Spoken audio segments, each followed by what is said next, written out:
Bonjour à tous, très heureux de vous retrouver pour Histoire criminelle, l'enquête. Aujourd'hui, nous allons nous plonger au cœur d'une affaire qui a divisé la France. Il faut dire que c'est une affaire hors norme, une affaire sans scène de crime, sans corps et sans aveu, et pourtant, la justice a bel et bien tranché. C'était le 17 octobre dernier, la cour d'assises du Tarn condamnait Cédric Jubilard pour le meurtre de son épouse Delphine. Conclusion d'un procès sous tension, d'un procès où la propre mère de l'accusé a émis des doutes sur son fils. Et pourtant, dans cette affaire, malgré ces verdicts, il reste bien des questions. Que s'est-il exactement passé derrière les murs de cette maison où vivaient Cédric et Delphine Jubilard? Comment un homme a-t-il pu se débarrasser aussi simplement, aussi rapidement du corps de son épouse? Plongeons-nous dans l'histoire de ce meurtre sans corps.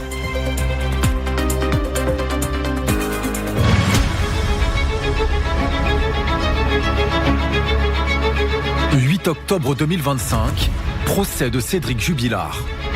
La France entière a les yeux braqués sur le tribunal d'Albi. Ce jour-là, 2 témoins clés sont cités à la barre. On va assister à un règlement en bonne et due forme où elle va enfoncer tout le long de sa déposition son fils. Ça m'a perturbée. J'ai énormément cherché son regard. Là, oui, on s'est vraiment regardé. Et ça m'a fait du bien en tant que maman, puisque ça faisait 4 ans que je ne l'avais pas vu. L'homme est accusé d'avoir tué sa femme Delphine, mais les enquêteurs n'ont jamais retrouvé son corps. Ça me met plus dans la merde à moi qu'autre chose. J'ai à quoi gagner moi dans cette affaire, rien. Vous, quelle est votre conviction intime, vous l'avez dit? Moi, la mienne, c'est lui, c'est tout. L'affaire Jubilard. Un procès à grand spectacle pour un feuilleton criminel hors norme qui passionne l'opinion publique. L'objectif pour nous, c'est de pouvoir rentrer. Donc c'est pour ça qu'on est arrivé si tôt ce matin. On attend qu'il tombe le masque devant la famille de Delphine, devant la sienne. Dis-moi où tu as caché le corps de maman. Mais saura-t-on enfin la vérité? Après tant de fausses pistes et de rebondissements, parviendra-t-on à faire toute la lumière sur ces 5 années de mystère? Que s'est-il passé derrière ces murs? Pourquoi Delphine Jubilard n'était-elle plus dans sa maison le 16 décembre au matin? Laisser seuls ses enfants au domicile pour partir volontairement, c'est inimaginable. Delphine, c'est Madame Tout-le-Monde et personne ne comprend que Madame Tout-le-Monde se volatilise à 10 jours de Noël. Comment démêler le vrai du faux? Pour le savoir, nous allons reprendre un à un tous les éléments de l'enquête. Il n'y a pas de vidéosurveillance ici, donc c'est extrêmement difficile de suivre le parcours qu'aurait pu faire Delphine. À 11h, les techniciens d'identification criminelle reviennent, en présence des gendarmes primo-intervenants. Pas de traces de nettoyage, pas de traces de sang, pas de traces biologiques. Il n'y a absolument rien. Alors, pourquoi cette jeune maman a-t-elle disparu si brutalement? Et quel secret pourrait se dissimuler dans l'intimité du couple Jubilard? On voit une Delphine qui commence à se remaquiller, à s'acheter des vêtements, à s'habiller plus élégamment. Puis elle va acheter des dessous. Elle est inscrite sur un site de rencontres extra-conjugales, dont la vocation est clairement des rencontres extra-conjugales. Elle avait rencontré quelqu'un? J'en sais rien, j'ai des doutes si tu veux, mais j'ai aucune preuve réelle de ça si tu veux. Cédric Jubilard a-t-il oui ou non tué sa femme? Un procès à qui tout double, où l'accusation et la défense se livrent un combat sans merci. Il ne va avoir de cesse de répéter qu'il a commis le crime parfait en cachant le corps de Delphine que personne ne retrouverait jamais. Mais enfin, à quel moment on peut valablement considérer que cet homme fait des aveux? Ça ne tient pas la route. Même si l'accusé a multiplié les provocations, jusqu'au dernier moment, le suspense est total. Le jour J pour le verdict dans le procès de Cédric Jubilard. A-t-il pu commettre le crime parfait? Coupable? Non coupable? C'est maintenant aux jurés de décider. Alors, pourquoi reste-t-il, encore aujourd'hui, tant de zones d'ombre dans le dossier Jubilard? Retour sur l'affaire la plus énigmatique de ces dernières années.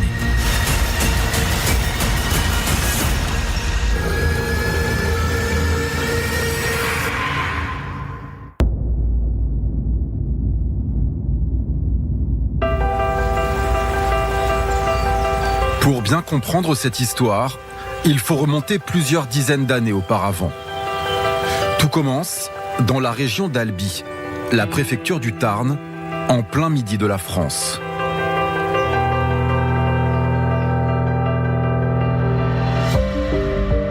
C'est ici que Delphine Jubilard voit le jour en 1987.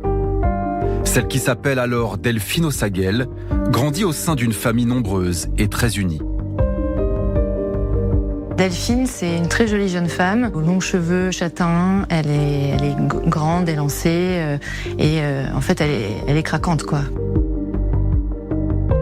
C'est une beauté naturelle, sans artifice, et on voit de la douceur dans son visage, elle a les yeux qui pétillent, elle a une joie de vivre en elle. En 2006, après son bac, Delphine commence ses études d'infirmière. C'est à cette époque qu'elle fait la connaissance d'un garçon de son âge, un certain Cédric Jubilard. Ils ont à peine 18 ans, ils se rencontrent lors d'une soirée chez une amie qu'ils ont en commun, tout le monde s'amuse, et Delphine flash directement sur Cédric. Entre eux, le coup de foudre est instantané. Cédric Jubilard travaille comme peintre en bâtiment. Et Delphine craque devant sa bonne humeur et sa spontanéité. Cédric Jubilard, c'est un physique un peu passe-partout, mais un homme qui est extrêmement vif, extrêmement jovial, qui a le contact assez facile. Il fait des plaisanteries, il fait toujours des blagues. Il a ce côté provocateur, mais avec le sourire. À côté de ça, c'était un garçon qui pouvait être généreux, un garçon qui était travailleur, un garçon qui avait des amis. Malgré leur jeune âge, tout s'enchaîne très vite. Et Cédric se révèle être un grand romantique. C'est leur première histoire d'amour et ils vont rapidement s'engager dans cette relation amoureuse de manière très sérieuse. Quand il a demandé Delphine en mariage, il l'a invité à un dîner au restaurant. Il a demandé au chef cuisinier d'écrire « Veux-tu m'épouser » sur le gâteau pour la fin du repas. Donc quand le serveur apporte le gâteau devant Delphine, elle est hyper émue et tout de suite elle lui dit oui quoi. Elle veut l'épouser. Lorsqu'à 24 ans, soit 6 ans après leur rencontre, Delphine Ossaguel devient officiellement Madame Jubilard. C'est le plus beau jour de sa vie. Elle a sa robe de princesse, elle est magnifique, hein, on la voit sur ses photos, bien maquillée, cette robe blanche avec de la dentelle.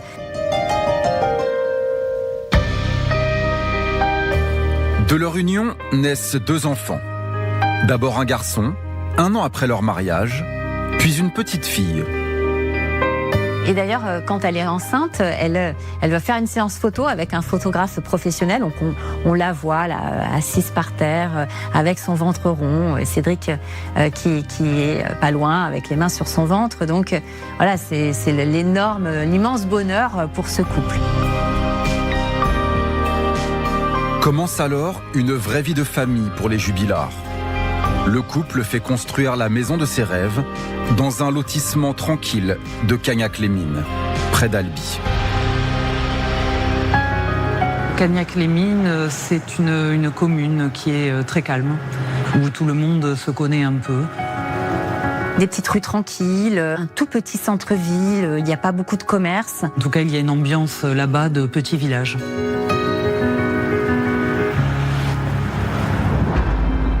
Les Jubilard emménagent dans leur maison à Cagnac-les-Mines en 2014.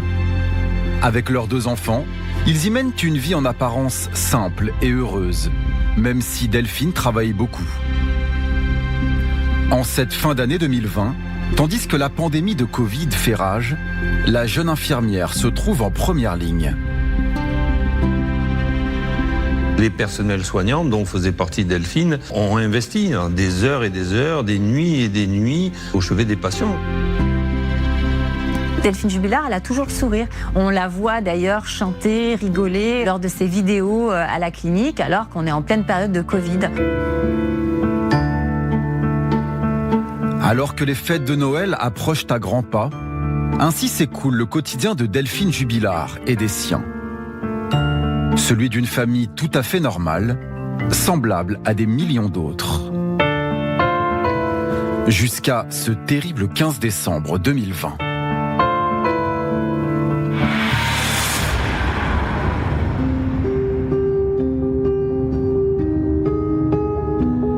Nous sommes en fin d'après-midi. Et comme d'habitude, Cédric rentre chez lui après une journée de travail. Il y retrouve Delphine et les enfants. Il est aux alentours de 18h30. Il fait à manger. C'est une soirée banale au cours de laquelle rien de bien particulier ne se passe. Cédric Jubilard va aller se coucher aux environs de 22h30 parce que notamment il travaille le lendemain matin et doit se réveiller à 6h du matin.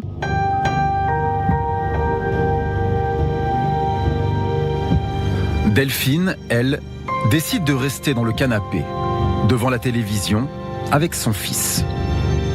Mais à 3h45, en pleine nuit, Cédric se réveille en sursaut. Sa fille, qui vient d'avoir 18 mois, est en pleurs. Il va se lever, il va remettre la tétine à sa petite fille et puis il va constater que Delphine n'est pas dans son lit. Delphine n'est ni dans le lit, ni sur le canapé. Et alors, ça l'intrigue. Il va chercher dans la maison, pas de Delphine. Il va rapidement faire un tour du jardin, voir si elle n'est pas dehors, en train de prendre l'air. Il fait le tour dans le salon. Il y a le sac à main qui est là, mais il n'y a plus de Delphine. En jetant un œil à l'intérieur, Cédric constate que sa femme a laissé son portefeuille et tous ses papiers. Mais son téléphone portable n'est pas là. Et sa voiture n'a pas bougé. Alors, où est-elle ? Inquiet, il se demande si elle ne serait pas allée rejoindre une copine du quartier. Et donc rapidement, il se demande si elle n'a pas été voir une amie, si elle ne dort pas chez une amie. Dans les minutes qui suivent, il envoie des messages aux copines de son épouse pour savoir si elle n'est pas chez elle. Pas de réponse. Et il appelle la gendarmerie. Il est maintenant 4h09 du matin, soit 24 minutes après la disparition de Delphine. L'appel parvient à la brigade locale de gendarmerie dont dépend Cagnac-les-Mines. Au bout du fil, Cédric. Il semble totalement désemparé. Il explique aux gendarmes au téléphone qu'il a fait le tour de la maison, qu'il a regardé dans chacune des pièces qu'elle n'y était pas, qu'il a ouvert les portes vitrées de la maison et que là, il a constaté que ces deux chiens, deux charpés, étaient à l'extérieur. Donc il s'est imaginé que Delphine a dû partir sortir les chiens ce soir-là et qu'ils sont revenus sans elle. 20 minutes plus tard, des gendarmes se présentent au domicile des Jubilard. Cédric, qui ne cesse d'essayer de joindre sa femme, est de plus en plus inquiet. Ils ont devant eux un Cédric Jubilard qui est effondré, dont ils disent qu'il est extrêmement anxieux, extrêmement angoissé. On imagine ce père de famille qui est réveillé par les pleurs de son enfant. Il voit que sa femme n'est plus là. C'est une maman, quoi. C'est une jeune maman.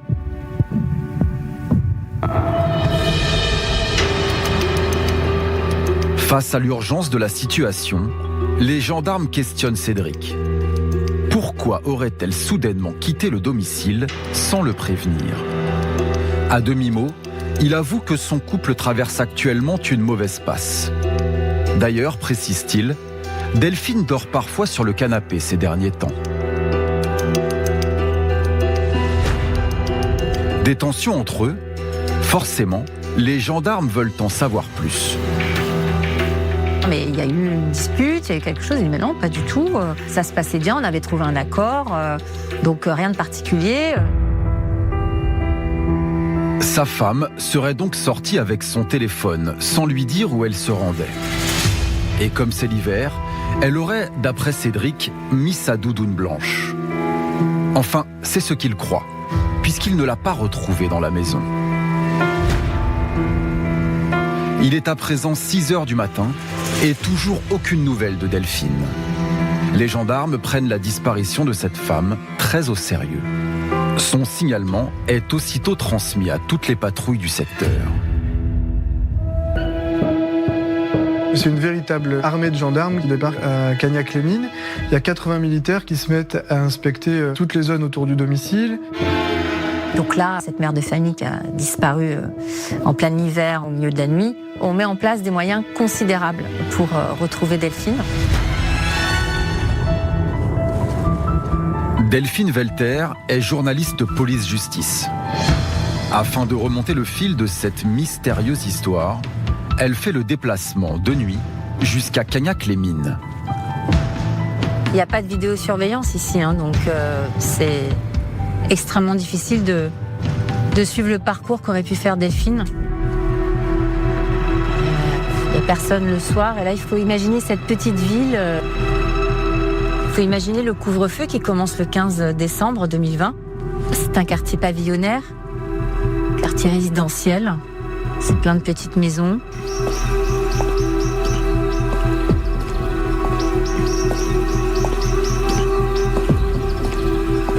La question que tout le monde se pose, c'est où est passée Delphine ? Les gendarmes vont envoyer une équipe avec des chiens qui vont retrouver une trace de Delphine qui monte, là.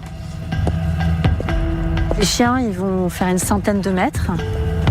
Et puis ils vont marquer, là, au stop.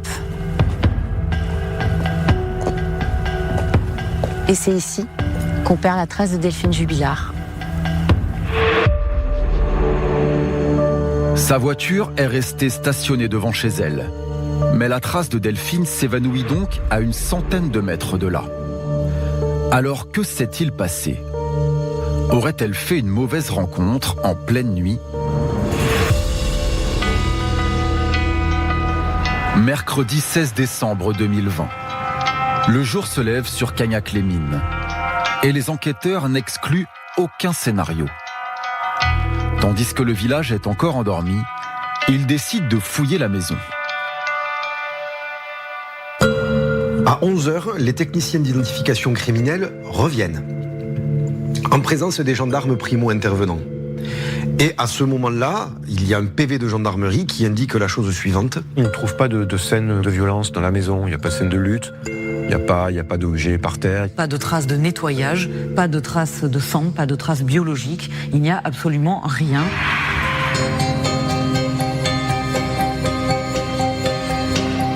Il n'y a aucun indice dans la maison.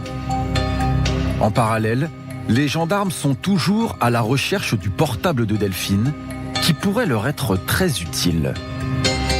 Mais il a cessé de borner à 7h48 précise dans le quartier. Pourquoi cet arrêt soudain, si près de son domicile ?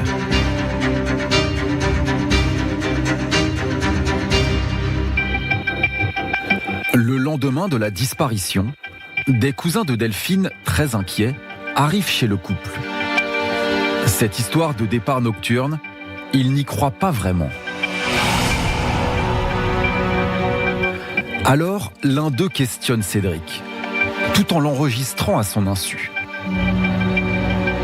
La scène se déroule dans la cuisine des Jubilard, au rez-de-chaussée de leur maison.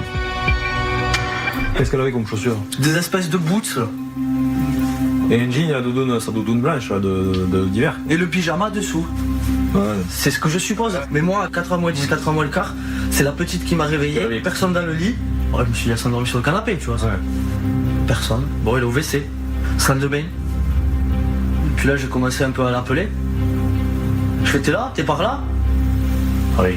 Rien.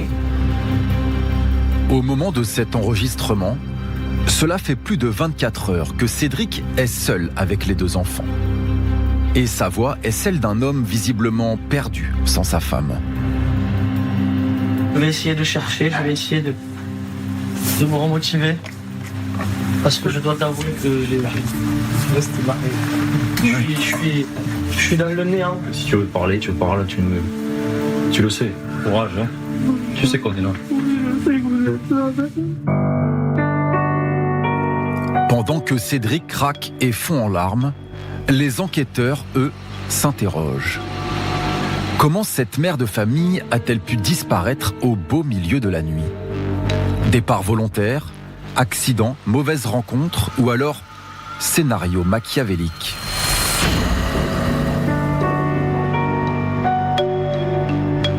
C'est le début d'un feuilleton judiciaire aux multiples rebondissements qui n'a pas fini de tenir la France en haleine.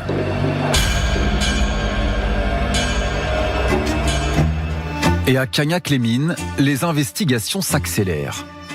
Les enquêteurs font une première découverte importante. Le portable de Cédric a, lui aussi, cessé d'émettre la nuit où Delphine a disparu. C'était à 22h08 exactement. Étrange. Là, pour eux, il y a quelque chose qui cloche.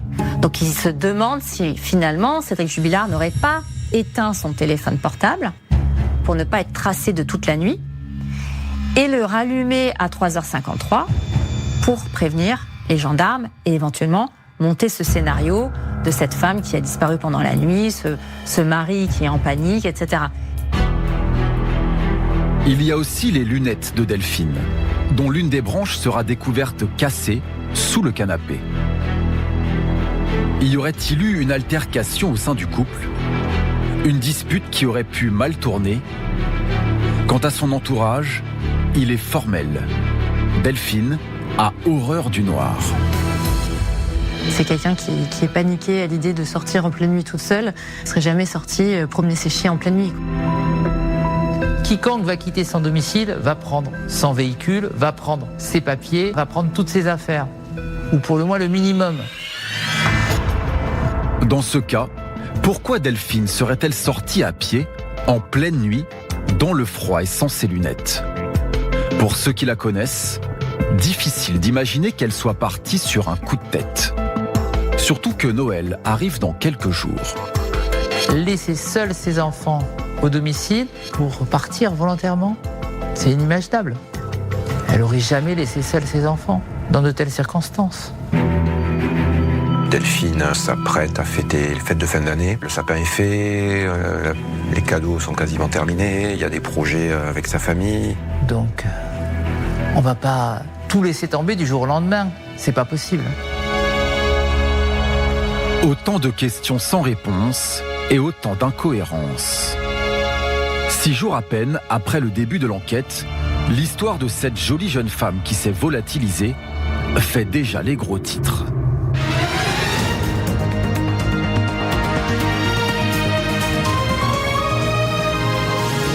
Le mystère et l'inquiétude dans un village du Tarn. Depuis près d'une semaine, une jeune mère de famille est portée disparue. Elle serait sortie de chez elle en pleine nuit sans qu'on sache vraiment pourquoi. Et depuis, plus de nouvelles. L'ambiance est lourde sur place. Les gendarmes font une enquête de voisinage pour tenter de retrouver Delphine Jubilard. Madame, bonjour, c'est la gendarmerie. Dans le quartier, les habitants sont sidérés. Les circonstances sont assez particulières, sans documents, sans rien. Elle est partie comme ça, en pleine nuit, quand même bizarre. Toutes ces histoires, en fait, ça arrive partout. Hein. C'est pas que dans les grandes villes où on voit que ça peut arriver partout. Après, c'est vrai qu'il nous tarde de savoir ce qui s'est passé réellement. Voilà plus d'une semaine que l'on est sans nouvelles de Delphine Jubilard. Cette mère de famille, cette infirmière au grand cœur, dont le sourire s'affiche partout dans la région. Tout de même, quand on regarde le portrait de Delphine, c'est Madame Tout-le-Monde, et personne ne comprend que Madame Tout-le-Monde se volatilise à 10 jours de Noël. Ça a créé un émoi légitime, une sorte de solidarité pour retrouver cette femme, oui. Alors, le 23 décembre 2020, à 2 jours de Noël, c'est la mobilisation générale. Familles, amis ou simples anonymes, plus de 1000 personnes répondent à l'appel des enquêteurs. Objectif, essayer de retrouver tous ensemble la trace de Delphine. Je vous demande d'être très vigilant, de ne pas hésiter à soulever les branches. Je sais que beaucoup cherchent une doudoune blanche et un téléphone portable. Moi, je vous demande de signaler tout ce que vous trouverez. C'est à ce moment précis, devant les caméras de télévision, que le grand public découvre pour la première fois le visage de Cédric Jubilard. Et très vite, l'atmosphère qui flotte lors de cette battue va frapper tous les participants. C'est une ambiance un peu électrique, comme s'il y avait deux clans. D'un côté, il y a les proches de Delphine, de la famille Ossaguel. Et on constate très vite que la famille de Delphine ne se mêle pas à celle de Cédric. Il y a deux clans bien séparés et on sent une vraie animosité entre eux. Et c'est ça qui est troublant, quoi. Voilà, on se rassemble pas pour chercher ensemble Delphine. Voilà. Tous les regards sont désormais braqués sur Cédric. Sa femme a disparu depuis 8 jours. Et depuis cette fameuse nuit, la famille et les amis de Delphine trouvent qu'il fait preuve d'un étrange détachement. Est-ce qu'il cherche vraiment ? On n'a pas l'impression. On a l'impression que c'est un homme qui ne sait pas vraiment comment se comporter. Très rapidement, Cédric Jubilard va sentir une certaine hostilité. Il va penser que beaucoup de gens considèrent qu'il est à l'origine de la disparition de Delphine.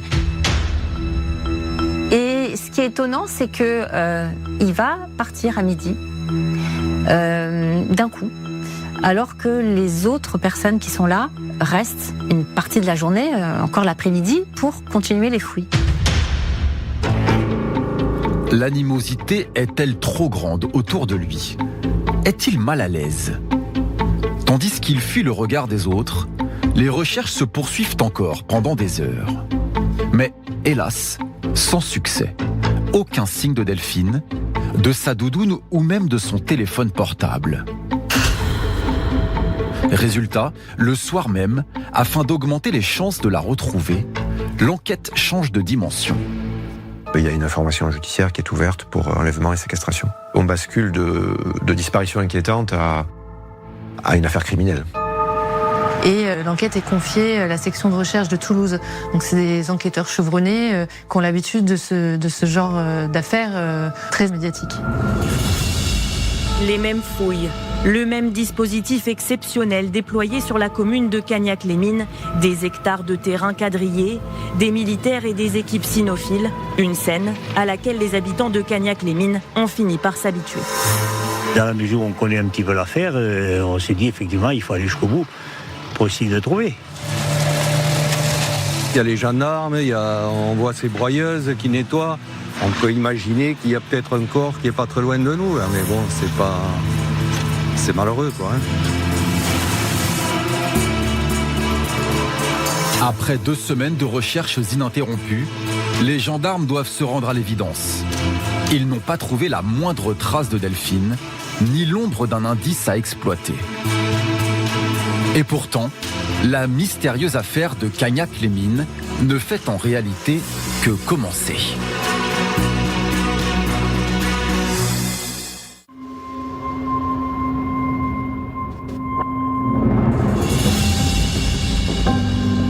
Début de l'année 2021. Cela fait maintenant 3 semaines que Delphine Jubilard a disparu en pleine nuit, alors que son mari et ses enfants dormaient dans la maison. Malgré d'importantes recherches, on est toujours sans nouvelles de l'infirmière. Dans le village de Cagnac-les-Mines, et partout où il va, Cédric, son mari, sent bien qu'il est traqué par la rumeur publique. L'ouvrier plaquiste doit affronter toutes sortes de regards et d'insinuations. Son avocat de l'époque, maître Jean-Baptiste Allary, s'en souvient. Son client ne sait pas trop comment gérer la situation. Je lui prodigue des modestes conseils sur ce qu'il faut faire, ce qu'il ne faut pas faire, ce qu'il faut dire, ce qu'il ne faut pas dire. Il va continuer à travailler, il va faire un peu fi des hostilités des uns et des autres, il va essayer de gérer les médias, il va essayer tout cela, et avec certainement beaucoup de maladresse, parce que ce sont des périodes extrêmement compliquées à gérer.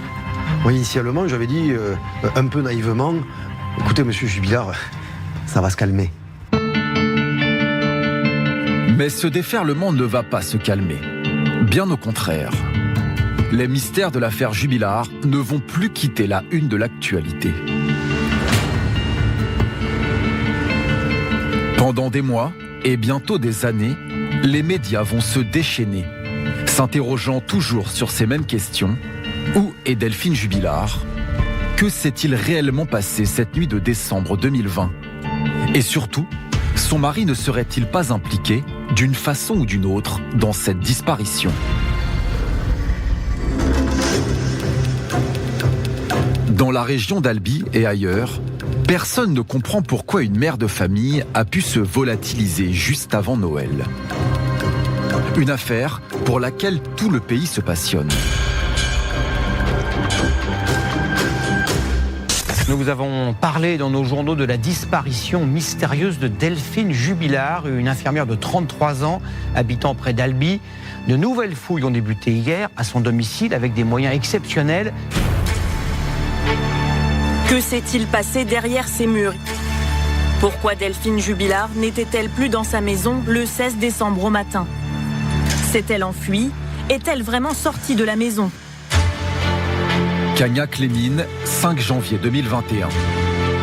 Voilà 3 semaines que Delphine n'a plus donné signe de vie.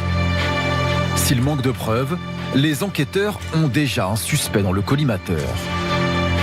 Et c'est le propre mari de la disparue. À ce moment-là, les gendarmes se demandent s'il n'y a pas pu avoir une scène de violence à l'intérieur de la maison et que finalement Cédric les fait disparaître et les, pourquoi pas, mis à l'intérieur d'un mur sous une dalle de béton. Ils savent que Cédric Jubilard travaille dans le bâtiment, donc forcément, ils sont un peu plus précautionneux. Cédric aurait-il pu dissimuler un corps quelque part ? Pour le savoir, la gendarmerie déploie les grands moyens et décide de fouiller de fond en comble la maison du couple Jubilard. C'est le moment où toute cette affaire pourrait basculer. Sauf qu'en accueillant les enquêteurs chez lui, Cédric ne semble nullement perturbé. Lors de cette perquisition, il se montre même très coopératif. On va tout ratisser, du sol au plafond. Il va y avoir des investigations pour sonder les murs, vérifier s'il n'y a pas des pièces secrètes. Il va même avoir une espèce d'appareil radar qui peut déterminer si la nature des sols a été modifiée, c'est-à-dire si quelqu'un a pu creuser. Évidemment, on va passer tout l'intérieur de la maison au Blue Star, c'est-à-dire qu'on va rechercher des traces de sang éventuelles pour savoir s'il n'y aurait pas eu évidemment une agression, en tout cas une scène de crime. Le résultat de cette opération spectaculaire ne se fait pas attendre. Et il est sans appel. Il n'y a aucun indice, aucune trace suspecte et pas une seule goutte de sang. Impossible de savoir ce qu'il s'est passé dans la maison. Dans l'hypothèse où Delphine a été tuée, ce n'est sans doute pas à l'intérieur. Pourtant, malgré l'aplomb dont fait preuve Cédric Jubilard, les enquêteurs ne relâchent plus la pression sur lui. Progressivement, l'étau va se resserrer sur Cédric Jubilard, pour plusieurs raisons. D'abord, Cédric Jubilard, son comportement, il pose question. Évidemment qu'il est mis sur écoute. Les enquêteurs attendent le faux pas de Cédric, qui dise quelque chose au téléphone, l'incriminant, avec sa voiture, il aille quelque part, les mettant sur la piste de Delphine. Ils le surveillent constamment. Écoute téléphonique, filature, surveillance de ses échanges sur Internet. 24 heures sur 24, les enquêteurs sont derrière lui, guettant la moindre erreur. Et le moins que l'on puisse dire, c'est que son attitude n'a rien de celle d'un mari éploré. Ils vont voir aussi que il est contacté par beaucoup de femmes sur les réseaux sociaux, des espèces de groupies qui sont attirées par ce profil un peu étrange, comme des femmes ont pu être attirées par des tueurs en série aux États-Unis et les contacter en prison, par exemple. Cédric Jubilard, ça lui plaît d'attirer toutes ces femmes. Là, d'un seul coup, il y a plein de femmes qui le contactent, il en joue. Cédric s'amuse à séduire des femmes pendant que tout le monde remue ciel et terre pour retrouver la sienne. Une attitude désinvolte qui maintient les gendarmes sur le qui-vive. Ils sont persuadés d'être sur la bonne piste. Alors, ils vont creuser sans relâche et se plonger dans la vie de Delphine et de Cédric. Leur objectif, trouver peut-être un mobile et des indices.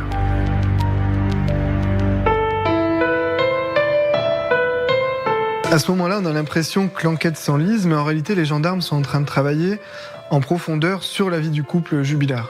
Et là, ils vont découvrir beaucoup de choses très importantes. Au printemps 2021, les enquêteurs reprennent tout le dossier à zéro et fouillent dans leur intimité. Ils découvrent une histoire beaucoup moins idyllique qu'ils ne l'imaginaient.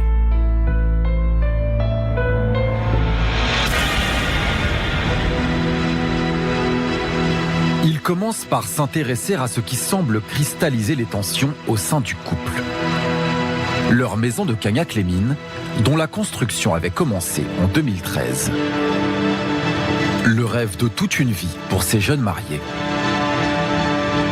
C'est aussi un aboutissement que de faire construire cette maison. Et donc ils vont décider, il y a 7 ans maintenant, d'acheter un terrain et de construire cette maison. C'est une volonté aussi partagée par Cédric. Cédric travaille dans le bâtiment. Donc à partir de là, il a voulu lui construire une belle maison avec une piscine, avec les enfants, les chiens, la belle vie. Ce tableau paradisiaque, c'était du moins la promesse faite par Cédric à Delphine. Or, d'après leur entourage, ce chantier d'envergure prend énormément de retard. Avec pour preuve le spectacle offert par la maison des Jubilards. Une fois que les murs sont posés et que le toit est posé sur la maison, le chantier s'arrête là. L'intérieur n'est pas terminé. Il n'y a pas de crépi, c'est les briques qui sont comme ça à nu. Il n'y a pas de portail. Il y a aussi des objets, des détritus, tout est entassé un peu n'importe comment à l'extérieur. Un bric-à-brac de choses, une espèce de capharnaüm où on retrouve un vélo cassé, un trampoline bancal. Même si à l'intérieur, la maison est équipée de tout le confort, le résultat est là. Ces travaux qui s'éternisent, dans ce décor de désolation, ont le don d'exaspérer Delphine. Quand Delphine rentre du travail et qu'elle a récupéré sa petite fille, elle doit sortir de la voiture, traverser un chemin boueux et grimper des marches. Enfin, c'est un peu le parcours du combattant. Il va avoir une série de messages entre Delphine et Cédric. Et là, on sent une tension maximale. Delphine Jubilard, elle va lui dire « J'en peux plus de cette vie de bidochon. Je n'en peux plus de cette maison de bidochon. » Il faut se rappeler qu'elle s'imaginait sa petite maison de quartier pavillonnaire, sa piscine, sa vie bien rangée avec ses enfants, qui se retrouve finalement dans une maison qui n'est pas achevée. Elle lui en veut beaucoup de pas terminer son rêve, qui ressemble plus à un rêve mais à un cauchemar en fait. Selon les témoins, il s'agit de la principale source de conflit dans le couple au quotidien. Mais ce n'est pas la seule. Delphine avait aussi d'autres reproches à faire à Cédric. Il avait une propension à fumer du cannabis. Lui, il reconnaît 7 à 9 joints par jour, ce qui fait quand même pas mal. Certains voisins le surnomment le zombie parce qu'il se promène toujours avec sa capuche, fume des pétards sans même se cacher. Il en fume même devant l'école en attendant ses gamins à la sortie.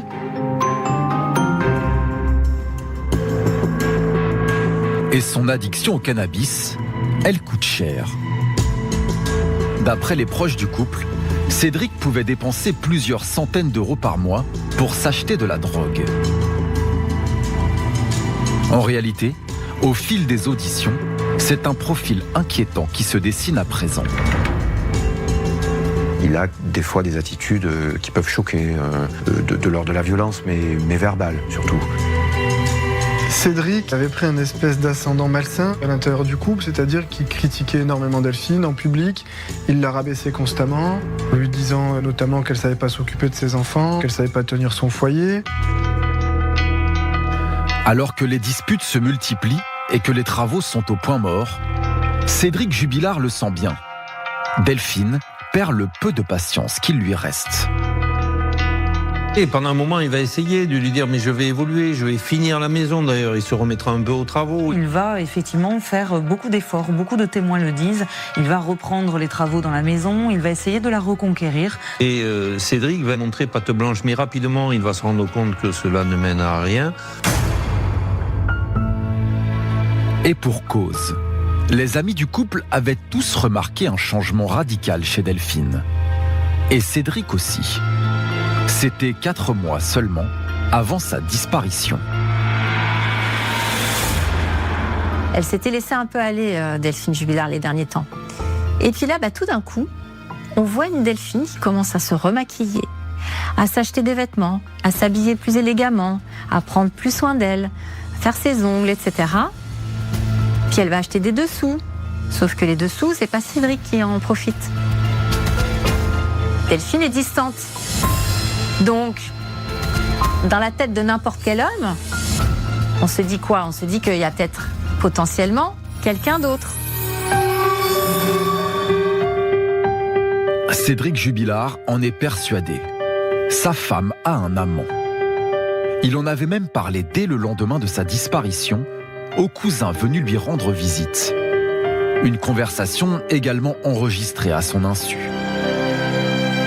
On s'était donné 1 mois et demi pour sauver le couple, si tu veux. Elle me dit non, mais ça sert à rien. De toute façon, ma décision est prise. Je suis déjà très loin dans ma tête. On était un couple colocataire, en gros, si tu veux, c'est tout. On était là que pour la maison et les enfants, et c'est tout. Après, il y avait... moi, elle ne me disait plus rien. Elle avait raconté quelque chose ? J'en sais rien. J'ai des doutes, si tu veux, mais j'ai aucune preuve réelle de ça, si tu veux. Et il veut en avoir le cœur net. Alors il mène sa propre enquête. Il commence par éplucher, une par une, toutes les opérations bancaires de Delphine. Il constate qu'il y a des achats sur Internet. Alors à chaque fois, il va essayer de vérifier un peu ce que sont ces achats. Il va y avoir, je crois, une nuit réservée sur un site, une nuit d'hôtel. Il acquiert au fur et à mesure la certitude qu'il y a quelqu'un d'autre dans la vie de Delphine sans que cette dernière ne le lui dise expressément et directement. Et il est obnubilé par cette idée, avec qui elle est, est-ce qu'elle me trompe, avec qui c'est cet homme, etc. Donc il est constamment en train de fliquer Delphine, il est jaloux et il veut absolument démasquer l'amant. Pour Cédric, ce serait devenu une obsession. Il va d'ailleurs mettre en place un stratagème pour essayer de coincer Delphine. Il voit sa femme en permanence sur les réseaux sociaux. Il s'imagine qu'elle est sur un site de rencontre et il va aussi se mettre sur les sites de rencontre. Et bingo, il va trouver Delphine. Elle est inscrite sur un site de rencontre extra-conjugales, dont la vocation est clairement des rencontres extra-conjugales. Face aux gendarmes, les amis de Delphine se font plus précises encore. C'est sur ce site qu'elle est tombée sous le charme d'un homme marié, âgé d'une 30aine d'années, qui vit dans la région de Montauban. Un certain Jean. Il va y avoir cette relation qui va se créer au début de façon complètement virtuelle et qui va s'emballer un peu comme des adolescents de 15 ans. Et ça va devenir passionnel entre eux. Ils sont tout le temps en train d'échanger, de s'envoyer des mots doux. Et donc on a des je t'aime tous les jours, bonne nuit mon amour. Donc c'est pas une histoire sans lendemain. Là, il y a véritablement une nouvelle vie de couple, un après Jubilard qui est en train de se construire. Pour les gendarmes, voilà une information qui pourrait tout changer. Ce Jean ne pourrait-il pas, lui aussi, être lié de près ou de loin à la disparition de Delphine? L'amant rejoint le mari sur la liste des suspects. Et ils se demandent s'il ne peut pas être mêlé à tout ça.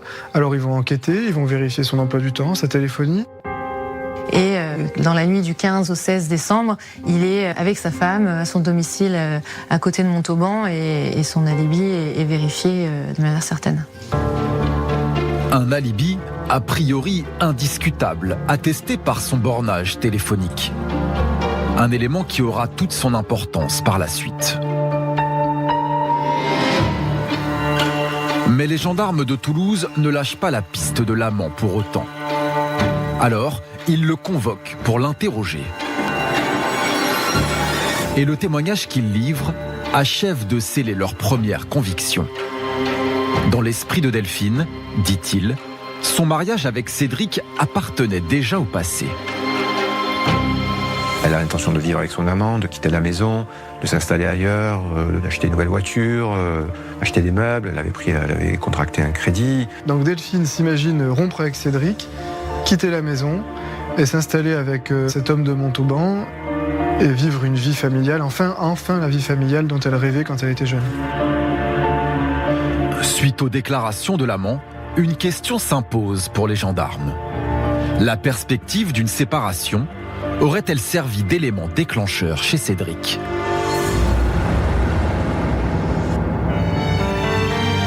Lui a tout investi pour Delphine. Il a cette maison sur laquelle il y a un crédit. S'ils se séparent, ils sont obligés de vendre la maison dans laquelle il a investi pour acheter le terrain. Il est fort à parier qu'il verra beaucoup moins, voire plus du tout ses enfants.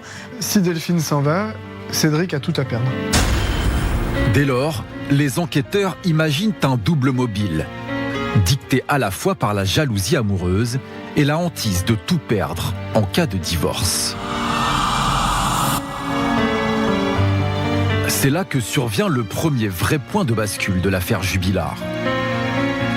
Car en interrogeant la femme de Jean, l'amant, ils font une découverte capitale.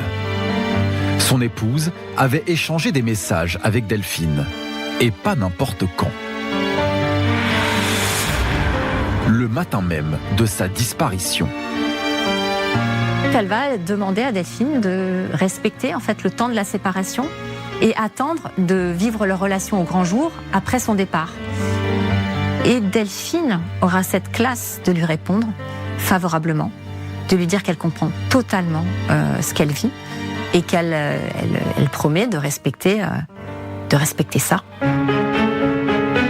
L'examen des échanges suivants, cette fois entre Delphine et Jean, ne laisse aucune place au doute. Les amants réalisent que désormais, ils n'auront plus à se cacher. On sent un couple adultérien libéré parce qu'ils vont vivre bientôt leur relation au grand jour. Ils vont pouvoir s'installer ensemble, recréer une famille dans quelques semaines. On se demande d'ailleurs si, allégée de ce poids du mensonge d'un côté, elle n'a pas envie, Delphine, de s'alléger complètement du poids du mensonge et de tout révéler à Cédric Jubilard. Pour les gendarmes, c'est le déclic. D'autant qu'ils ont aussi sous les yeux une photo que Delphine a envoyée à Jean peu avant 23h, dans son dernier message. Delphine Jubilard va envoyer à son amant une photo d'elle.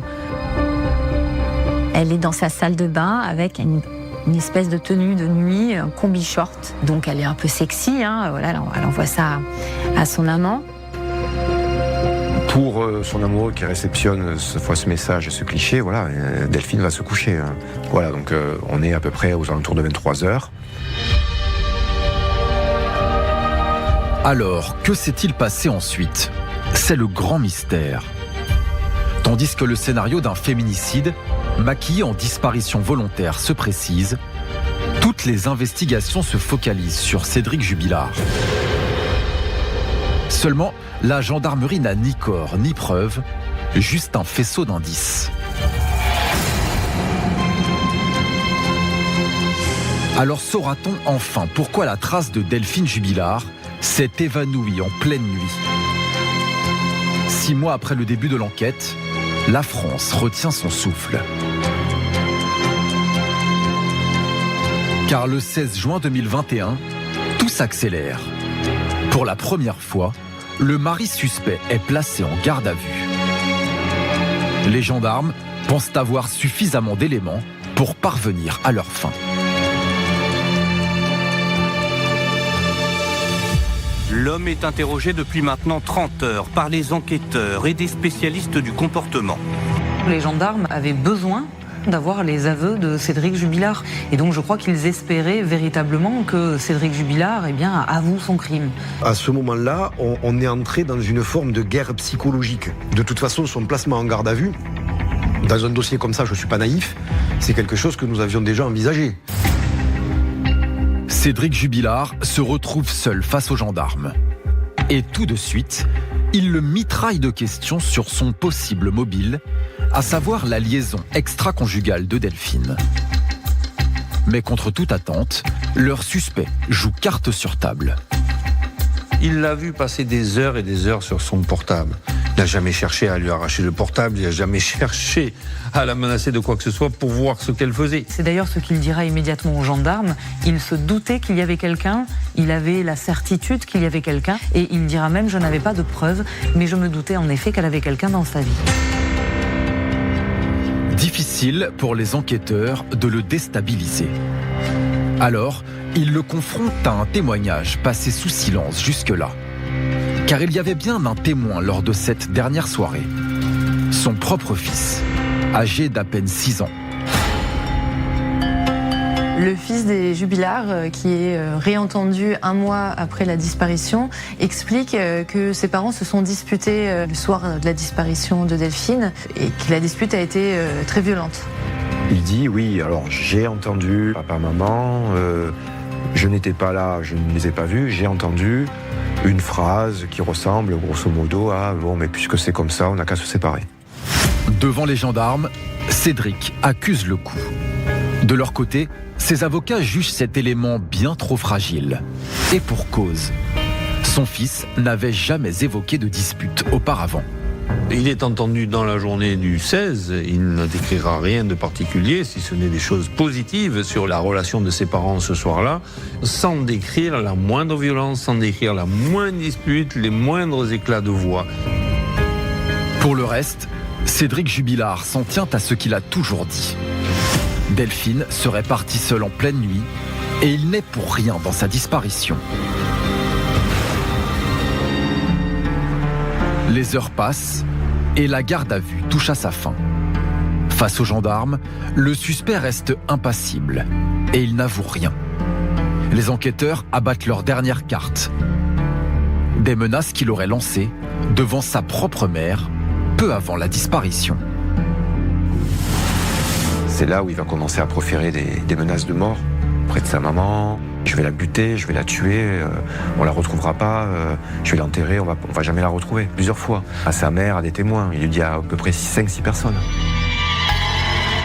Des propos que Cédric ne conteste pas, même s'il avance là encore une explication.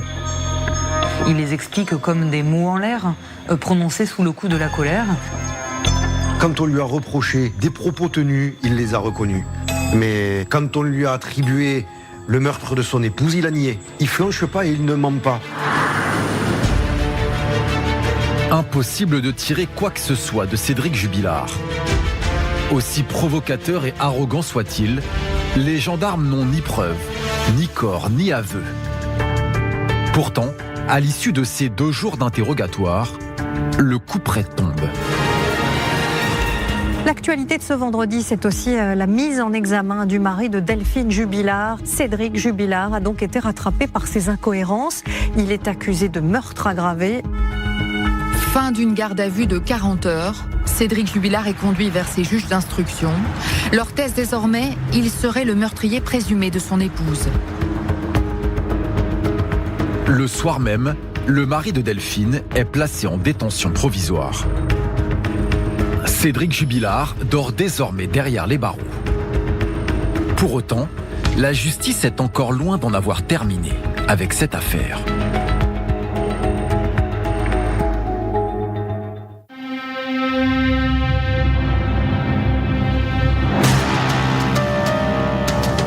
Début de l'été 2021. Voilà déjà plus de 6 mois que l'on est sans nouvelles de Delphine Jubilard, la jeune infirmière de Cagnac-les-Mines. Cédric, son mari, est en prison et il est accusé du meurtre de son épouse. Pourtant, il clame toujours son innocence.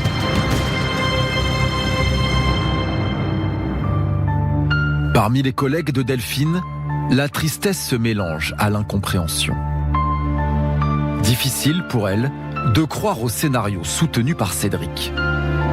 Alors on va pas partir à 4h du matin, enfin personnellement, Partir en pleine nuit. Ouais, partir en pleine nuit. On aurait pris ses affaires, ses enfants, sa voiture. Là, juste avec son téléphone et une doudoune, c'est impensable. Les amis de Delphine se souviennent, avec émotion, de son sourire à toute épreuve. Pétillante, ouais, c'est ça en fait le terme. Elle est joyeuse, elle pétille de joie de vivre, son sourire, Elle met l'ambiance aussi. Sur cette vidéo, filmée lors d'une soirée entre copines, Delphine s'en donne à cœur joie. C'était quelques jours seulement avant qu'elle ne se volatilise.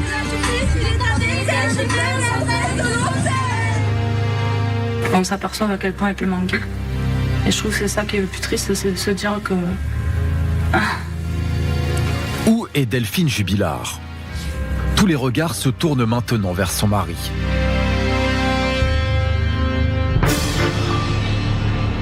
Cour d'appel de Toulouse, le 6 juillet 2021. Cela fait 3 semaines que Cédric est en détention provisoire. Ses avocats veulent à tout prix le faire sortir de là.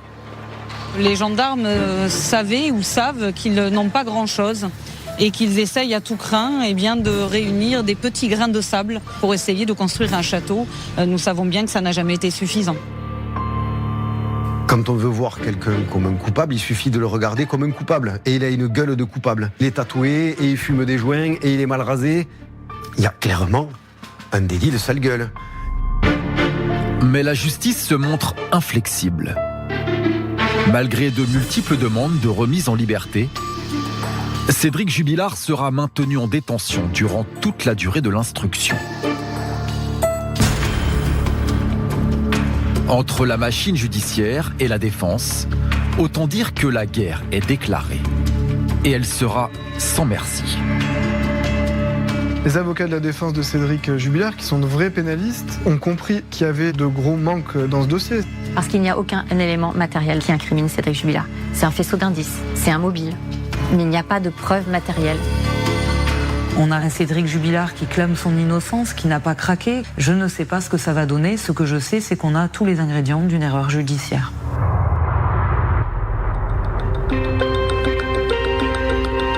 Dans le département du Tarn, plus de 4 ans se sont écoulés depuis la disparition de Delphine Jubilard. Alors que l'espoir a fini par s'amenuiser à Cagnac-les-Mines, les lieux de la tragédie sont restés comme figés dans le temps. En particulier, la maison de la famille Jubilard, qui était au cœur des disputes entre Cédric et Delphine. Cette maison qui pourrait être une scène de crime. Là, on a le mémorial de Delphine. Voilà, avec des fleurs, des photos. Aujourd'hui, c'est devenu un lieu de recueillement parce que, évidemment, on se doute que 5 ans après, Delphine est décédée. Donc voilà, il y a des bougies, et ça s'allume à la tombée de la nuit. C'est assez émouvant de voir tout ça. La maison, elle n'a jamais été terminée. Alors Cédric Jubilard, après la disparition, comme il y avait énormément de monde qui circulait dans la rue, il a posé des parpaings pour faire un mur, de manière à se protéger et être à l'abri des regards. C'est fait de briques et de broc, mais c'est à l'image de la maison.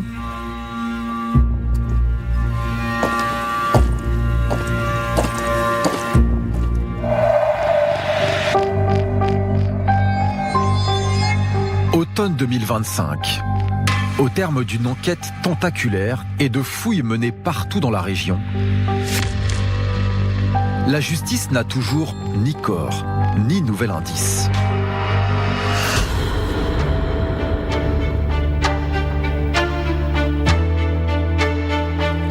Pourtant, après 4 ans de détention, arrive enfin l'échéance cruciale. Cédric Jubilard est renvoyé devant les assises pour meurtre sur conjoint. Il encourt la réclusion criminelle à perpétuité. Le procès qui s'est ouvert ce matin n'a pas de précédent dans l'histoire judiciaire récente. L'homme est accusé d'avoir tué sa femme Delphine, mais les enquêteurs n'ont jamais retrouvé son corps. Bonjour à tous et bienvenue. L'image de la matinée, la voici. Cédric Jubilard dans le box. Barbe et crâne rasé.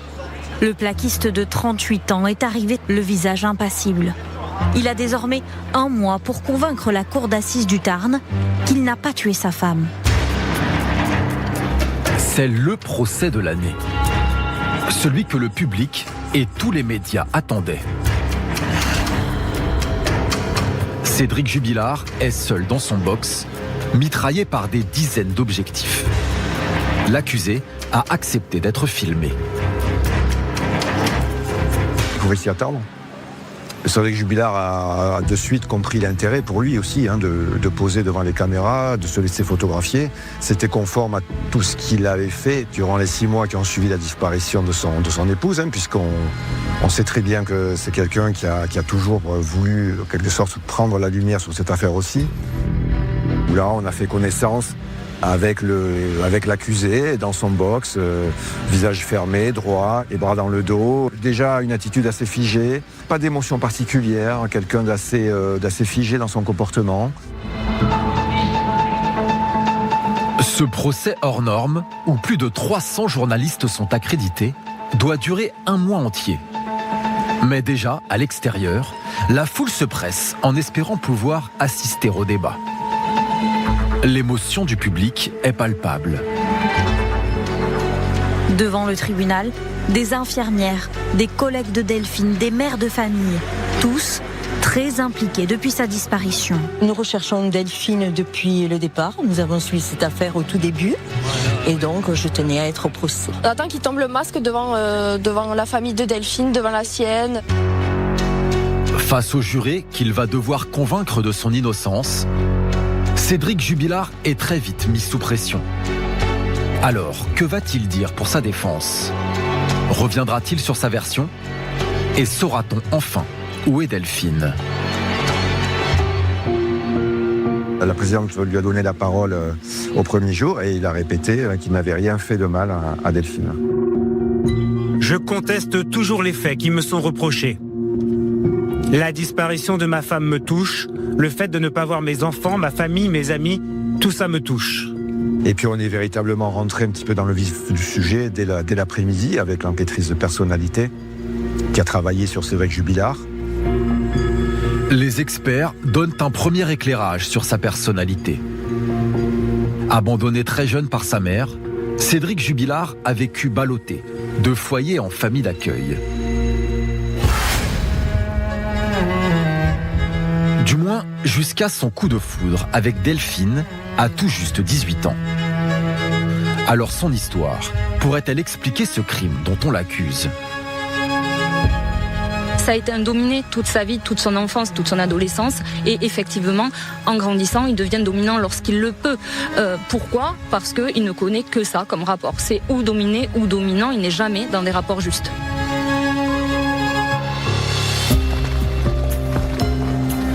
Dans tous les cas, dès les premiers jours, on assiste à un procès sous tension, où les forces en présence ne se feront pas de cadeaux. D'un côté, l'accusation, soutenue par une dizaine d'avocats de la famille de Delphine. Et de l'autre, les 2 avocats de Cédric Jubilard. Bonjour. Bonjour. Emmanuel Franck et Alexandre Martin, du barreau de Toulouse, vont tout tenter pour faire acquitter leur client. Il écoute, il est concentré, il va répondre avec la spontanéité qui est la sienne, vous l'avez vu. En fait, c'est très compliqué et c'est un homme qui aujourd'hui est extrêmement seul. Et je dirais, à l'instar de cet homme, la défense est un peu seule aussi, puisqu'on est, d'un point de vue numéraire, en tout cas, on est quand même très très seul par rapport au nombre de personnes que nous avons en face, avec des parties civiles qui prennent la position pour l'essentiel d'être des accusateurs. On se retrouve avec pas 2 avocats généraux, mais quasiment 10 avocats généraux. Donc bon, on fait avec. Mais faute de corps ou de preuves, la seule chose que peut espérer l'accusation, ce sont des aveux. Ainsi, les témoins à charge vont défiler à la barre pour tenter de déstabiliser l'accusé.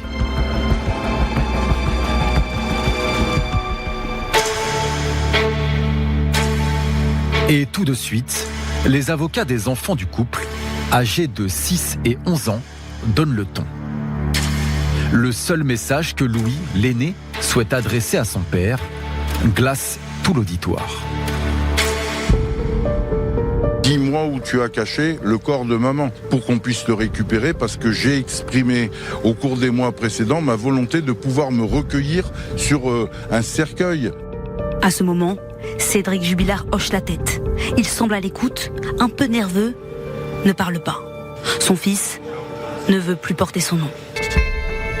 Pour la défense, ce message déchirant de son fils constitue un premier coup dur. Il réagit avec tristesse, évidemment, mais en même temps avec compréhension. Je pense qu'il a parfaitement conscience que son nom de famille aujourd'hui est très compliqué à supporter. Ensuite, c'est au tour des proches de Cédric de venir relater certains propos troublants. C'est une grande gueule. Après la disparition, il me dit qu'il a tué sa femme. À l'époque, j'ai mis ça sur le compte de... C'est Cédric. Un soir, il est rentré du travail. Il y avait l'histoire d'Alexia Daval à la télé. Il me dit, il n'est pas malin lui, j'aurais fait mieux que ça moi. Avec moi, on ne l'aurait jamais retrouvé. Dans la salle, stupeur. Cédric Jubilard secoue nerveusement la tête, hausse les sourcils. La présidente le questionne. Je pense que je n'ai jamais dit ça. Elle ment. C'est pour m'enfoncer encore plus, car ils veulent que je sois le coupable. Devant ce déferlement d'accusations, les avocats de Cédric font ce qu'ils peuvent pour le défendre. Selon eux, ces multiples provocations ne prouvent rien. C'est drôle, c'est pas drôle, c'est adapté, c'est pas adapté, peu importe. Mais enfin, à quel moment on peut valablement considérer que cet homme fait des aveux ou aurait pu prévenir à l'avance de tout le monde son crime? Ça ne tient pas la route. Mais la défense n'est pas au bout de ses peines. Car d'autres témoignages vont se révéler encore plus accablants. En particulier, le jour où Nadine, la mère de Cédric Jubilard, est appelée à la barre. Elle qui n'a jamais voulu rendre visite à son fils en prison et qui ne l'a pas revu depuis près de 5 ans. Et donc, il y a cette maman qui arrive, on la découvre, une femme blonde. Et d'emblée, elle dit je ne suis pas partie civile en tant que mère, mais en tant que grand-mère. Elle veut que ses petits-enfants connaissent la vérité sur la disparition de leur mère. Et quelque part, elle veut que Cédric Jubilard se livre. Et lui a quelques regards vers sa mère, à plusieurs reprises pendant l'audience. Le témoignage de sa mère pourrait-il déstabiliser l'accusé ? Interrogée par la cour, Nadine reconnaît avoir fait placer son fils juste après sa naissance. À l'époque, elle était, dit-elle, sans domicile fixe et âgée d'à peine 16 ans. D'emblée, on a l'impression qu'elle culpabilise en disant qu'elle n'a pas abandonné son fils. Et donc, on attend d'elle qu'elle vienne un peu au secours de son fils. Et c'est pas du tout ce qui va se passer. On va assister à un règlement en bonne et due forme où elle va enfoncer tout le long de sa déposition son fils. D'abord, elle va parler de la phrase, des menaces qu'il lui aurait dit un matin. Et il est énervé. Et il va lui dire elle m'emmerde, je vais la tuer, je vais l'enterrer et on ne la retrouvera jamais. Et cette phrase, elle lui dit mais arrête Cédric, tu dis des conneries. Après sa déposition, Nadine Fabre paraît totalement bouleversée. Mais pour la toute première fois, elle accepte de se confier face aux caméras de TF1. Oui, cette phrase, quand il me l'a dite, elle m'énerve, je vais la tuer, je vais l'enterrer, personne ne va la retrouver.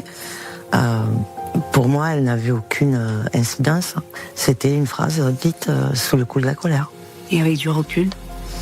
Avec du recul, j'aurais peut-être dû la prendre un peu plus au sérieux. C'est ce que je disais ce matin. Et quand la journaliste l'interroge sur ses retrouvailles avec son fils Cédric, voici ce qu'elle avoue. Ça m'a perturbée. J'ai énormément cherché son regard. Mais ça m'a perturbée parce que je n'arrivais pas à le capter. Et c'est quand on est rentré après la première suspension d'audience où là, oui, on s'est vraiment regardé. Et ça m'a fait du bien en tant que maman, puisque ça faisait 4 ans que je ne l'avais pas vu. Malgré ce moment d'émotion, Nadine demeure convaincue de la culpabilité de Cédric. Et peu importe si son témoignage achève de l'accabler aux yeux des jurés. Je suis consciente que ça va le desservir, oui, certes. Mais si ça peut aider à faire éclater la vérité pour mes petits-enfants, moi, c'est ce qui m'importe. Pour moi, ce qui compte aujourd'hui à mes yeux, c'est eux, c'est mes petits-enfants. Qu'ils sachent que leur mamie, elle est là à leur côté et qu'elle se bat pour eux aussi, pour qu'eux aussi puissent un jour avoir la vérité. Comment s'est passé cet après-midi? Vous avez pu dire votre vérité? C'est un nouveau coup dur pour l'accusé, mais il ne craque pas. Même lorsqu'un autre témoin fait sensation devant la cour. Il s'appelle Marco. C'est un ancien codétenu de Cédric Jubilard. Cet homme dit avoir recueilli ses confidences en prison. Au sortir de l'audience, impossible pour lui d'échapper à la meute des journalistes. Ouais, ça me met plus dans la merde à moi qu'autre chose. J'ai à quoi gagner moi dans cette affaire? Rien. Qu'est-ce qu'il vous dit? Je peux pas trop me rentrer dans le sujet. Il suffit de dire les 2 phrases. Je vous dis, il s'en est débarrassé, point. Et vous comprenez qu'on n'ait rien trouvé suite à vos déclarations? C'est bizarre, hein? C'est malheureux, c'est tout. Vous, quelle est votre conviction intime? Vous l'avez dit. Moi, la mienne, c'est lui, c'est tout. Vous vous sentez libéré d'avoir enfin pu dire ce que vous avez vraiment entendu? Selon vous, la vérité? Libéré, non. J'aurais été libéré si elle avait retrouvé, c'est tout. Je ne l'ai pas retrouvé. Par rapport aux enfants, c'est tout. Il y a ça qui me touche. Le reste... Tandis que la cour s'interroge sur la crédibilité de cet ancien détenu, un autre témoin à charge vient encore enfoncer le clou. Il s'agit de Jennifer, une ex-petite amie de l'accusé. Elle affirme que lors d'une visite au parloir, Cédric lui aurait avoué avoir étranglé Delphine. Un témoignage que les avocats des parties civiles jugent capital. Pour eux, Cédric aurait là encore reconnu être l'auteur du crime. Oui, il était tout à fait crédible. C'est quelqu'un qui aujourd'hui n'a rien à gagner à être là. On avait une personne affaiblie, affectée, pour qui chaque intervention était dure. Donc évidemment, ça donne du crédit à son propos. Et aujourd'hui, elle se sent la responsabilité de restituer les choses qui lui ont été dites. Comme le souligne maître Mourad Batik, les accusations de Jennifer s'ajoutent à la longue série d'aveux qu'aurait fait Cédric devant ses proches. Auprès de Marco, auprès de sa sœur, auprès de sa mère, auprès de ses meilleurs amis. Donc si vous voulez, il a un double discours depuis le début de cette enquête, un discours où il clame son innocence devant l'institution judiciaire et un discours où dans la sphère privée, il ne va avoir de cesse de répéter qu'il a commis le crime parfait en cachant le corps de Delphine que personne ne retrouverait jamais. Ces derniers jours d'audience sont à mettre au crédit de l'accusation. Mais les avocats de Cédric Jubilard ne se laissent pas abattre. Et ils rendent coup pour coup. Car selon eux, aucun de ces accusateurs n'apporte le début d'une preuve. Quel bilan on tire de cette journée? Bon, écoutez, pas encore des gens qui ont des ressentis, qui ont leur analyse des choses. Voilà, rien de plus que les jours précédents. Le dossier regorge de personnes comme ça, des quantités de gens qui sont venus s'agglomérer, qui ont essayé d'avoir des informations, qui ont essayé de soutirer des informations, qui ont essayé de piéger Cédric Jubilard. Des personnes qui ont leur avis sur ce qui s'est passé, qui ont envie de l'exprimer, qui jouent les enquêteurs d'un jour et les délateurs du lendemain. Merci beaucoup. La défense en est convaincue. Depuis le début, l'affaire Jubilard est parasitée par des témoignages sortis de nulle part. Tous plus farfelus les uns que les autres. C'est une sorte de Cluedo géant. Chacun s'est dit, c'est moi qui vais trouver la solution. Vous avez quand même des témoins, moi je ne l'avais jamais vu, qui sont allés à l'hôtel, dans des hôtels, interroger le réceptionniste pour savoir si Delphine est venue, avec qui elle est venue. Je crois que ça a rendu un peu tout le monde fou. Tout le monde a dérapé dans ce dossier. Beaucoup de témoins ont dérapé. Le procureur de la République. On a des magistrats instructeurs derrière qui dérapent jusqu'à ne même pas se rendre compte qu'elles n'ont pas le droit d'écrire dans l'ordonnance de mise en accusation qu'il est coupable. On entend tout et son contraire. Et au final, on essaye d'en tirer une vérité, mais qui sera forcément insatisfaisante. Alors que tout semble désigner Cédric Jubilard comme étant le meurtrier de sa femme, les avocats de la défense sont loin d'avoir dit leur dernier mot. Et jour après jour, ils préparent secrètement leur contre-attaque.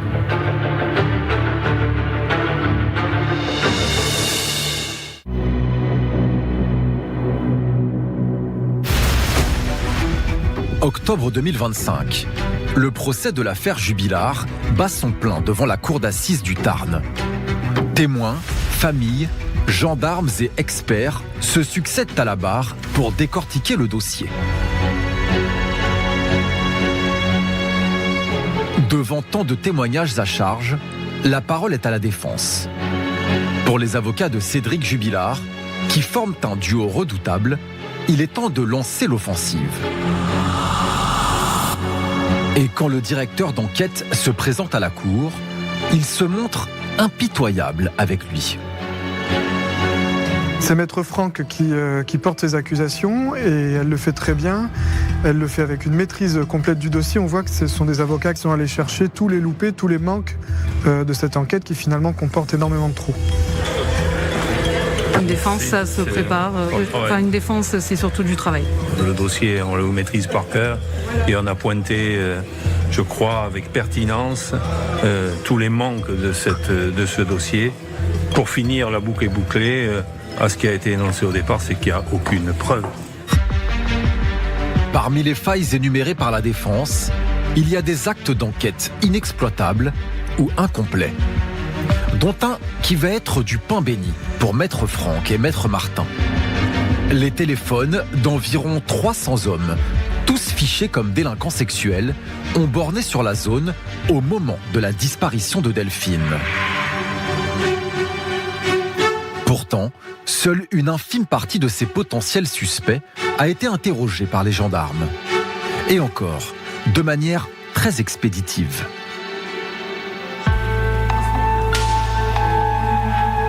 65 sur 288 qui ont été déterminés dans un rayon de quelques villages autour de Cagnac-les-Mines. C'est assez effrayant d'ailleurs de voir le nombre de personnes fichées au FIGES. Eh bien, 65 ont été entendus. Parmi eux, il y a un homme qui a été lourdement condamné. Lui, on ne le géolocalise pas. Vous pouvez nous en dire un peu plus ?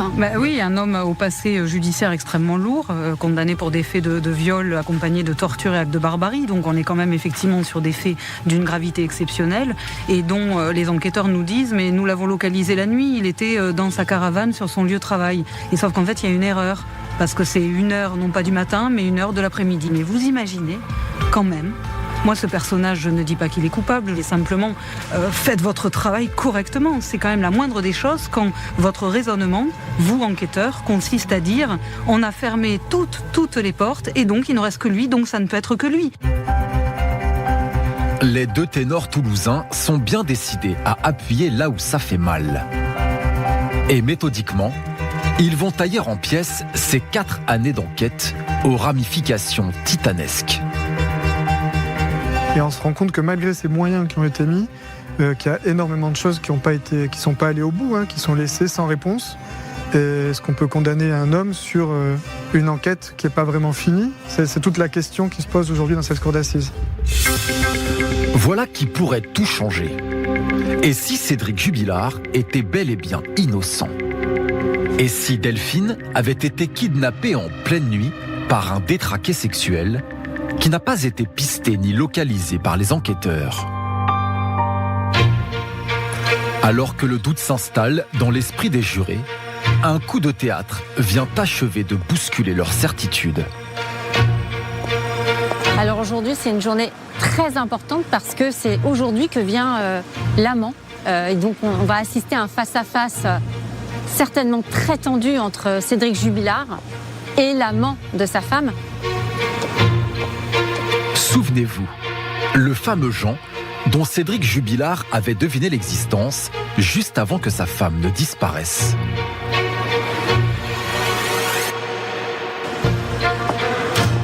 Ce témoin capital aurait-il des révélations à faire ?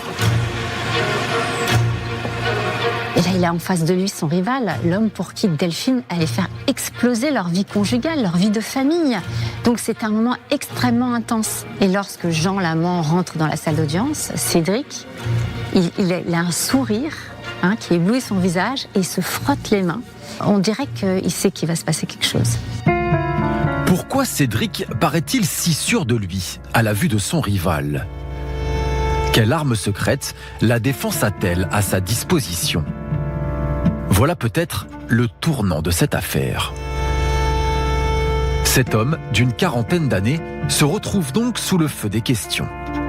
Et il commence par raconter, dans le détail, l'histoire de son coup de foudre avec Delphine. Il s'avance à la barre. Il est très propre, très classe. Il a une chemise bleu grise, un pantalon bleu marine. Un beau garçon, on peut dire ça. Donc, il a expliqué qu'il avait rencontré Delphine sur une application de rencontre et qu'au départ, ils y allaient doucement et que finalement, ils étaient tombés amoureux. Il va même jusqu'à dire qu'il s'envoyait 300 messages par jour, qu'il restait parfois jusqu'à 4 heures au téléphone.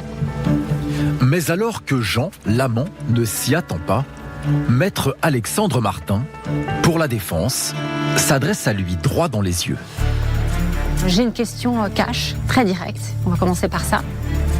Est-ce que vous vous êtes rendu à Cagnac-les-Mines cette nuit du 15 au 16 décembre ? Et donc Jean immédiatement lui dit non, je ne m'y suis pas rendu. Et là, on a Emmanuel Franck qui se lève et qui dit justement, on va parler de cela. Est-ce qu'on a des détails à vous révéler et des informations graves sur le dossier ? Et la défense abat sa carte maîtresse. Selon elle, le portable de l'amant aurait lui aussi borné à Cagnac la nuit de la disparition de Delphine, alors qu'il affirme qu'il se trouvait à Montauban.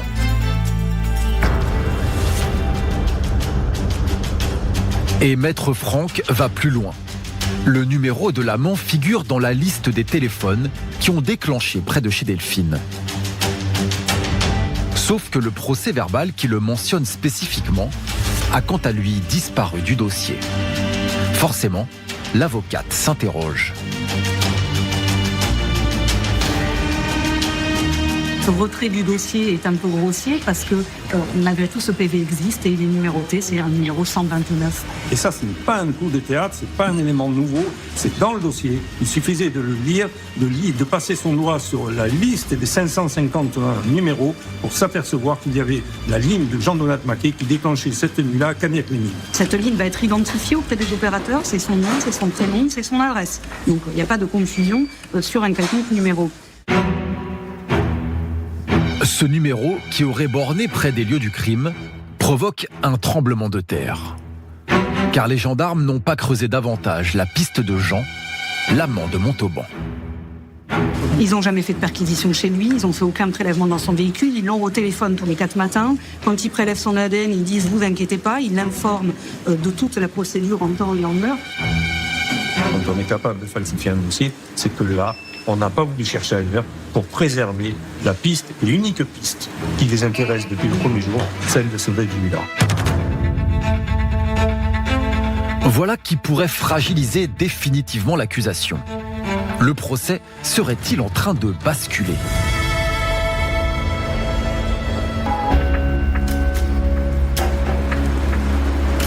Mais alors que l'effervescence gagne la cour d'assises, la présidente fait citer, dès le lendemain, le gendarme chargé de la téléphonie.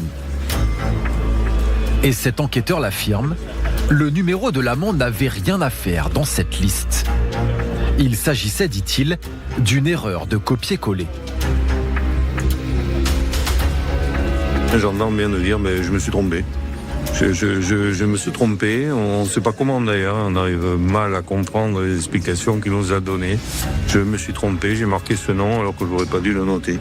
Si tant est que ce soit une erreur, ça fait quand même un peu peur, effectivement, sur la crédibilité de cette procédure et de la téléphonie notamment. Cédric Jubilard, il est atterré comme nous, qu'il puisse y avoir ce genre éventuellement d'erreur dans un dossier pareil.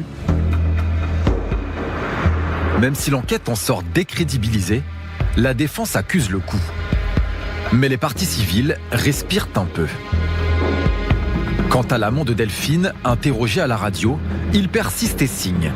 Jamais il n'a quitté son domicile ce fameux 15 décembre. J'étais chez moi, j'ai bricolé toute la journée, comme expliqué dans l'enquête. Le soir, je devais être devant la télévision ou devant le feu, mais en tout cas j'étais chez moi, calmement, avec ma compagne. La nuit également, et le lendemain matin, je suis parti travailler. Ça n'était pas de la manipulation ou ça n'était pas une théorie du complot comme on a pu nous la vendre. Évidemment, ça ne pouvait être qu'une erreur, on le savait depuis hier.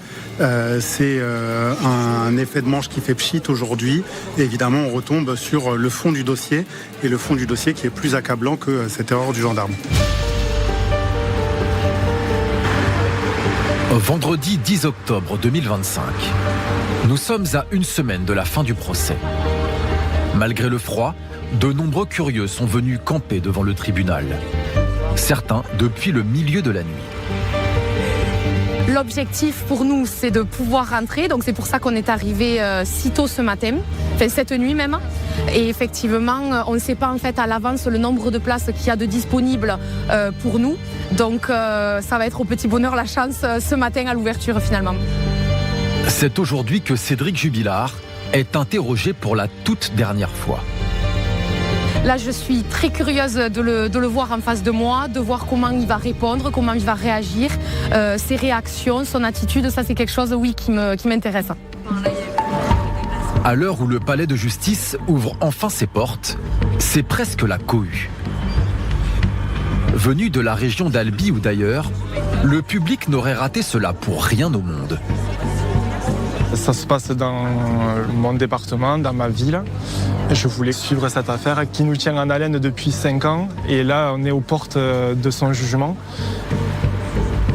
Moi, je viens de Pau, mais il y a des gens qui viennent d'un peu partout. Il y a beaucoup d'étudiants aussi. Enfin, c'est impressionnant. Les gens sont passionnés et ils vous refont le fil de l'histoire, quoi. C'est génial. Est-ce qu'il va se livrer et qu'est-ce qu'il va dire? Donc je pense que c'est intéressant d'être là aujourd'hui. Ouais. Jusqu'ici, rien n'a permis de déstabiliser Cédric Jubilard. L'accusé parviendra-t-il à résister jusqu'au bout à la pression? Depuis son box, il plaide encore et toujours non coupable.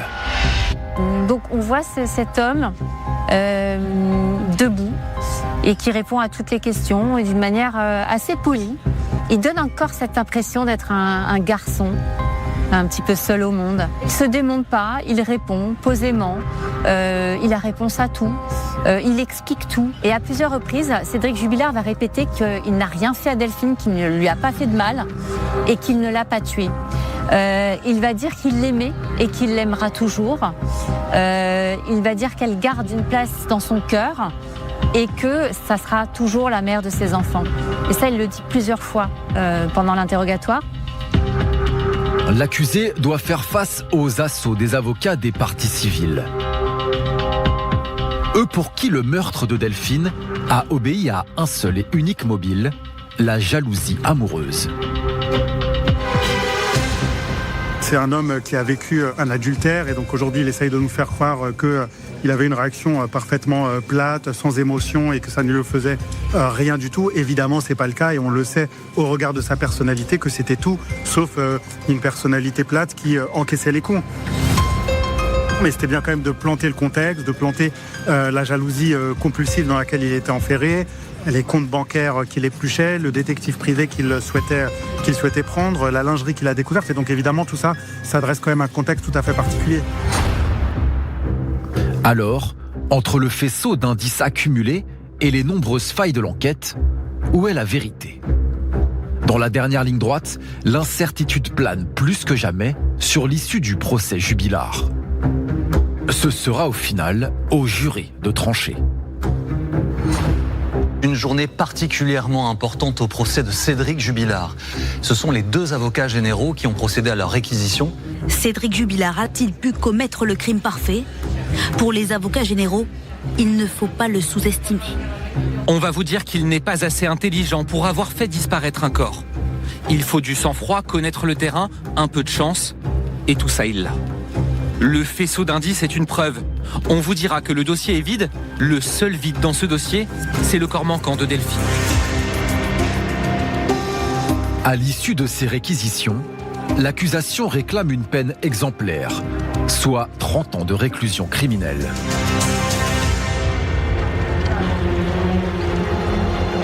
Et après 4 semaines d'un combat féroce, c'est l'acte ultime.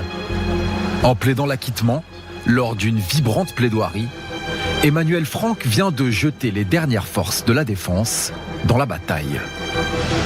Maître Franck a démonté tous les éléments matériels de ce dossier, tout ce qui nous a été présenté comme des preuves, ce travail des gendarmes, pour essayer de démontrer que la thèse qui nous est présentée de ce pétage de plomb ne correspondait à aucune réalité. Que vous a dit Cédric Jubilard au terme de cette plaidoirie, de ces plaidoiries? Merci. Il suffit de 3 voix, maître, pour l'acquitter. Et oui, il suffit de 3 voix, c'est à la fois très peu et c'est énorme. C'est ce qui fait que les acquittements ont toujours quelque chose de miraculeux devant une cour d'assises. Mais pour l'accusé, le miracle n'aura pas lieu. Car en dépit des multiples trous noirs de l'enquête, c'est l'intime conviction qui va l'emporter. Madame, monsieur, bonsoir, bienvenue dans ce journal. Voici les titres. Cédric Jubilard condamné à 30 ans de prison. Malgré l'absence de preuves formelles, les jurés se sont appuyés sur plusieurs indices pour le déclarer coupable du meurtre de sa femme Delphine. Sous une couverture noire, Cédric Jubilard quitte le tribunal. Il retourne en prison. Un peu plus tôt, impassible, main serrée sur la vitre de son box, il apprend le verdict. Un verdict à la hauteur pour les parties civiles. Aujourd'hui, c'est la vérité qui a gagné sur le mensonge. Ça fait 4 ans et demi, bientôt 5 ans, qu'on s'égosille à dire que ce dossier n'est pas vide, que ce dossier, il y a des preuves, que ce dossier, il y a des indices, que ce dossier, il y a une scène de crime, et que s'il y a une scène de crime, il y a un criminel, Cédric Jubilard, qui nous prive encore aujourd'hui du corps de Delphine. Même réaction du côté des avocats des 2 enfants de Delphine. À 11 et 6 ans, Louis et Elia obtiennent enfin une première réponse aux terribles questions qu'ils se posent. Tout ce qui s'est passé, c'est important pour les enfants. 30 ans à la hauteur, j'ai envie de dire, de l'absence d'aveu et l'absence de corps. Et je l'invite d'ores et déjà à en tirer les conséquences et nous indiquer où il a dissimulé la dépouille de sa femme, de manière à ce que nous puissions la restituer légitimement aux enfants qui la réclament depuis maintenant plus de 5 ans. Et on est toujours dans l'attente d'une dépouille.